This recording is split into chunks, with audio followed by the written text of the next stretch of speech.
Hey guys, I'm here today with the Strymon BlueSky, version 2 to be exact. And yeah, it's been something I've been using off of making videos for a little bit. I've had it since Christmas. It was a Christmas gift to me from my mother, and I've actually wanted it. So disclaimer here, technically I didn't get this for free from Strymon, but since it was a gift and something I wanted, I was a little more critical on it. But the nice thing is I didn't find anything I really dislike about it at all. So let's get started with some of the things that I really like about it.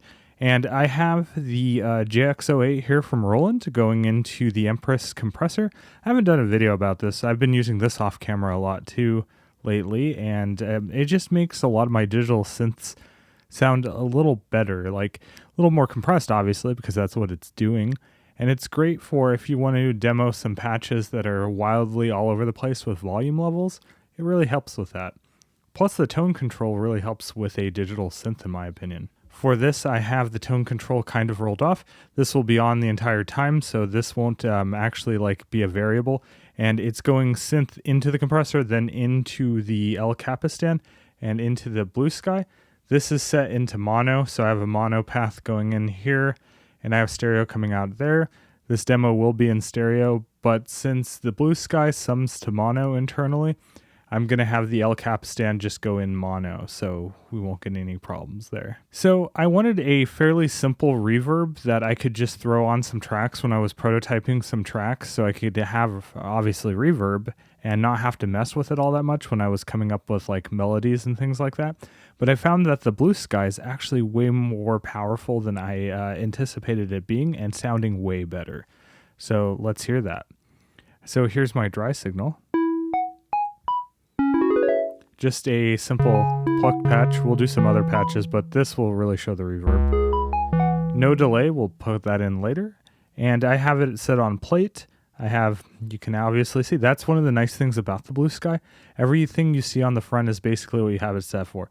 The only internal options that I remember is just for setting boost and cut for the output. And here we go with the plate.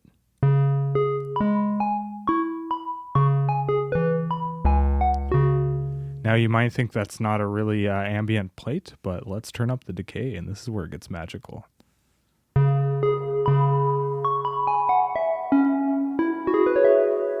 The cool thing with the decay, at least on the plate, you can turn it all the way up and it doesn't get too overwhelming.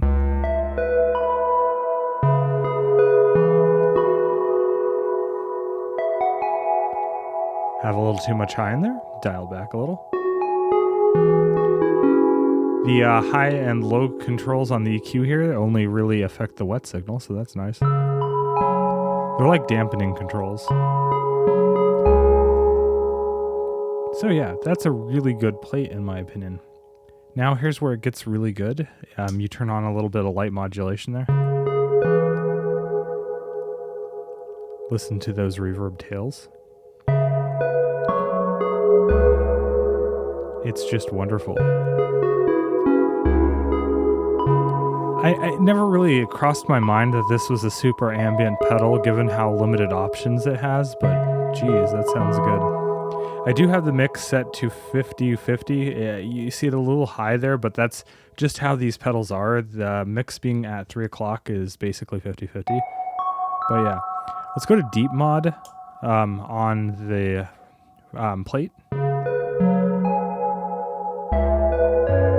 It adds a little bit of chorusing as well as those lovely modulated tails.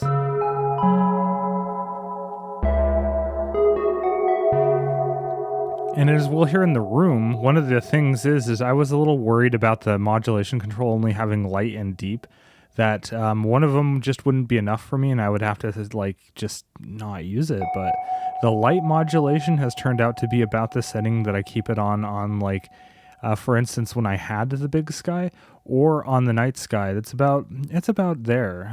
The deep is a little too deep for me in a lot of cases, maybe not for the spring. So the spring in this is really cool. We'll go to that in a little bit, but let's turn up the high dampening or whatever, the high control for the wet. I'm going to turn the decay down. We're going to turn on some shimmer. So let's turn up a little more decay. Unlike the original BlueSky, version 2 now has a shimmer knob, so you can actually set the amount that you want. We'll go to light mod on that. Instead of just turning it on and off and having the modulation as separate, I can have modulation on and shimmer. And the shimmer here is really simple on the plate. It's just octave up.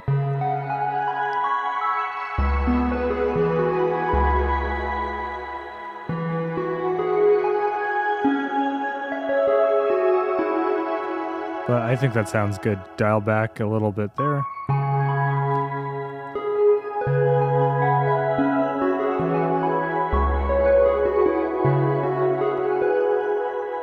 And that's not too bad. I mean, I wouldn't use that really all that much, but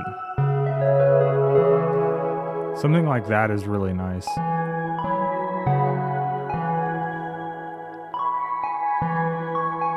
A little pre-delay going there. Let's turn that down.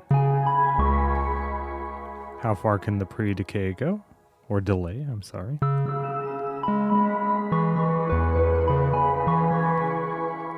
Pretty far. Go back there. All right, so yeah, that's pretty cool. Let's turn the shimmer off. Let's turn the highs back. And let's turn the mod off and go to the room. We'll turn this to here. It's your standard room. And it's not bad. I think the Empress reverb has a better room algorithm just by default. But the thing that I didn't notice about the room, or that I've never really thought about, is the room is really a huge room in this. It can go to a hall level, so.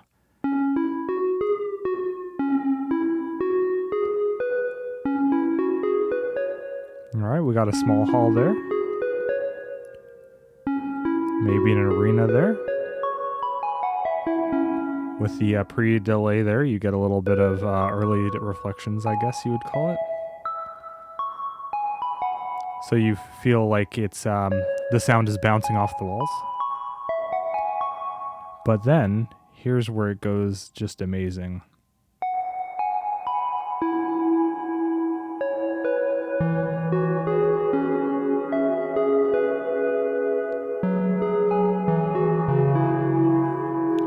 So that really didn't sell me on it. Yeah, it can get long, but here's where it becomes amazing.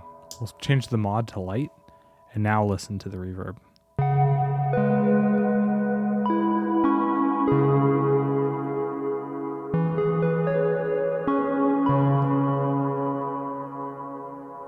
Those are almost the sounds that I use the night sky for.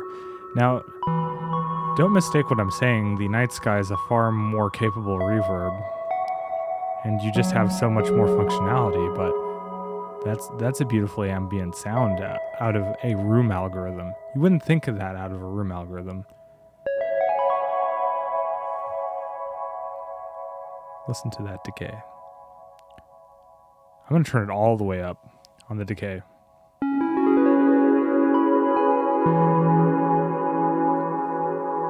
That can go on for days and days. And I think it sounds absolutely wonderful, especially with the light mod on.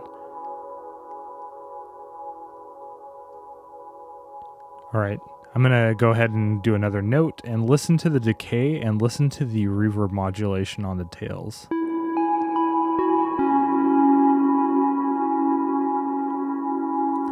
Now I can switch to the deep mod. It's a little too much for me, but in the light mode, it's pretty good. I'm gonna turn down the decay just a little. And then no. Not all that exciting. Turn on some light mod. And now a simple reverb that's incredibly ambient. That's just amazing. And now the shimmer on here, I believe it's an octave up and a fifth, and I think it sounds wonderful. I do think the shimmer on the room reverb. Yeah, that has a fifth in it, if you can. That's definitely a fifth and an octave. Let me turn this on. Let's do this.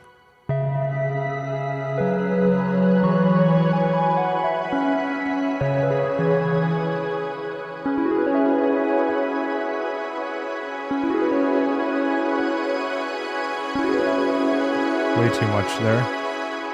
But yeah.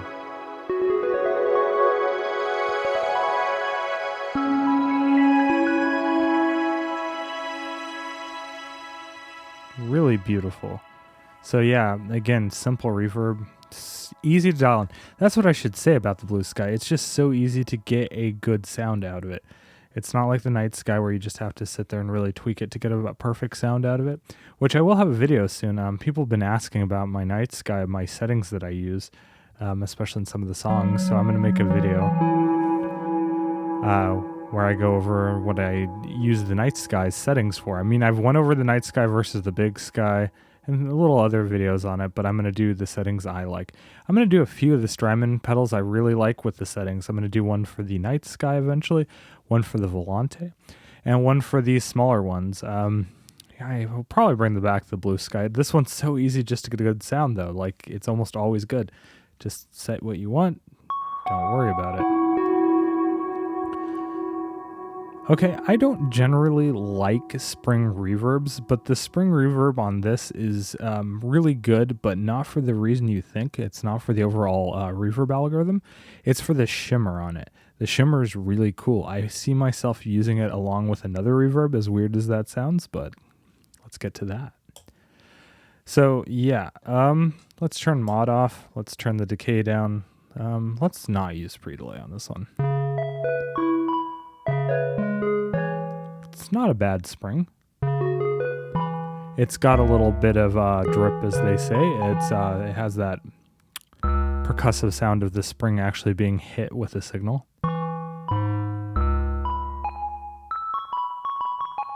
Let me turn up the tone here.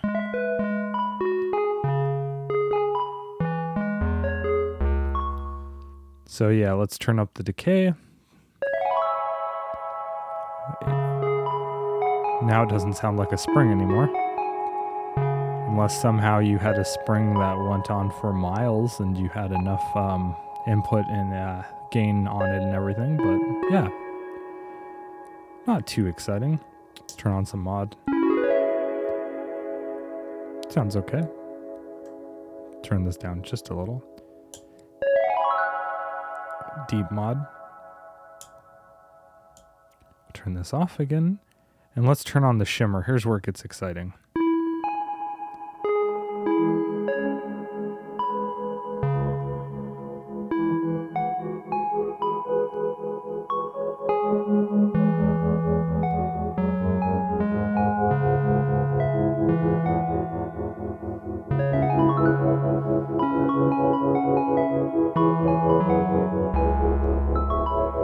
Yep, that's an octave down shimmer with a tremolo.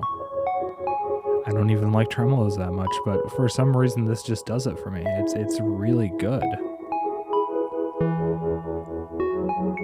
Turn up the decay a lot. Turn on a little mod.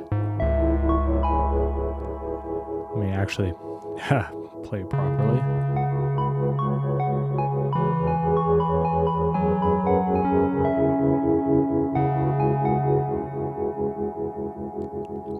Shimmer, not only does this add to the depth, but it speeds up the tremolo, as you can hear.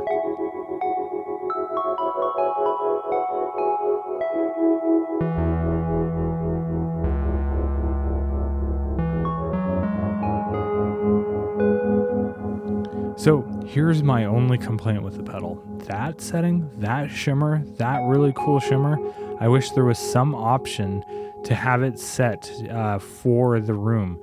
Like, maybe some hidden menu where you could choose the room and have the room be a fifth and octave up, an octave up, or that awesome tremolo down octave.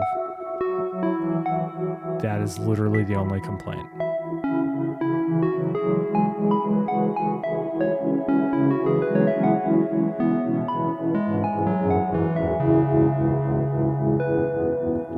Yeah, that's amazing. I should do another video where I plug this into a Night Sky and use that, and it's just amazing. Okay, so I have the El Capistan here, and it's not just for show, even though it's a good looking pedal. We can use it for something fun. Let's switch over to the room here. This has a built-in spring. I'm not a fan of the spring reverb in most things. This is the exception. This is literally the exception because of that shimmer. So we'll go back to a room. We're going to make it ambient, but not like forever. And this is what it's going to sound like. All right. Let's hear what my delay sounds like.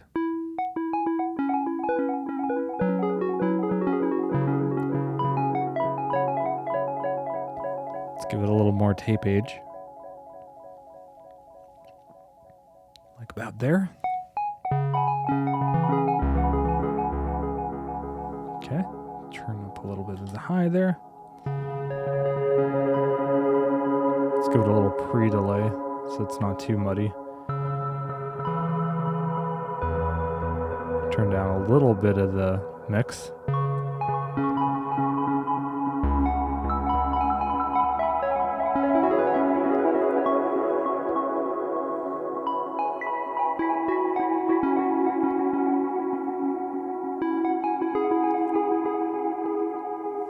Maybe add a little shimmer. That just sounds so good. Let's pick a different patch here.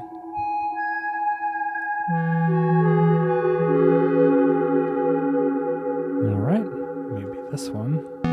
Oh yeah, this one. This is my fifth, like plucked.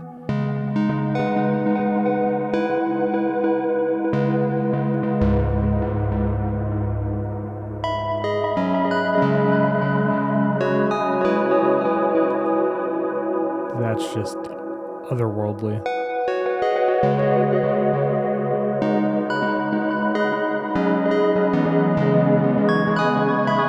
I mean, that's with the tape delay, but let's just turn that off and let's hear that just by itself. Add a little more decay time.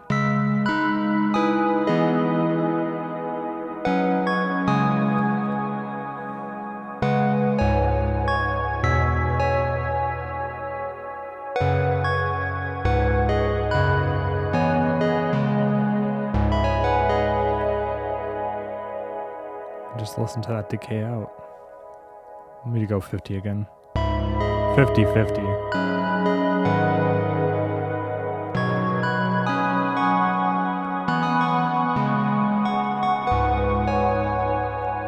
I should have been using this patch in the beginning, but I didn't want too much of a super broad sound, so you didn't hear what the reverb was really doing. I wanted something super sparse.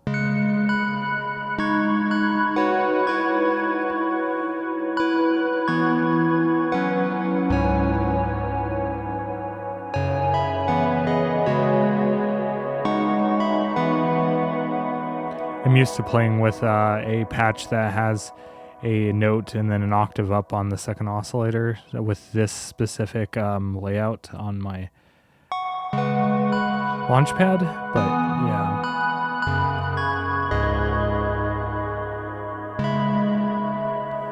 Let's add some, let's make it like a proper pad.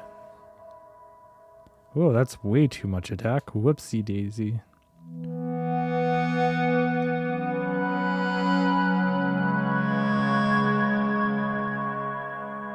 Can add like a bunch of delay and then that'll be like an ultra bloom kind of effect. Let's do that.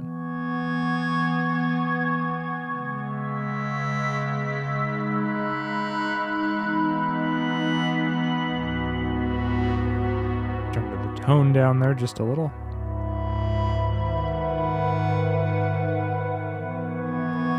Let's add the El Capistan again. I should say I have the tape crinkle turned way up here on the wound flutter, as you can see. Tape crinkle is a secondary control in the L cap, but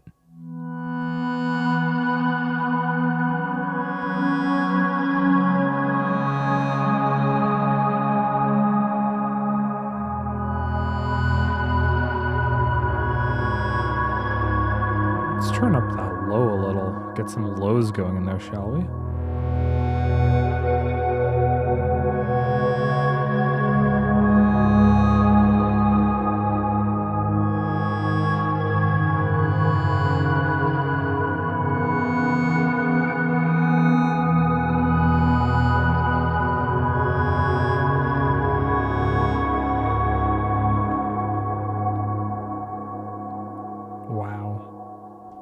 That's an amazing reverb. And it's just, I overlooked it so many years because it just looks so simple on the outside, but what it gives you is just it's good. Everything about it is fantastic. The new version 2, obviously now you have mod control and the shimmer controls being separate controls. It now has MIDI, it has USB-C.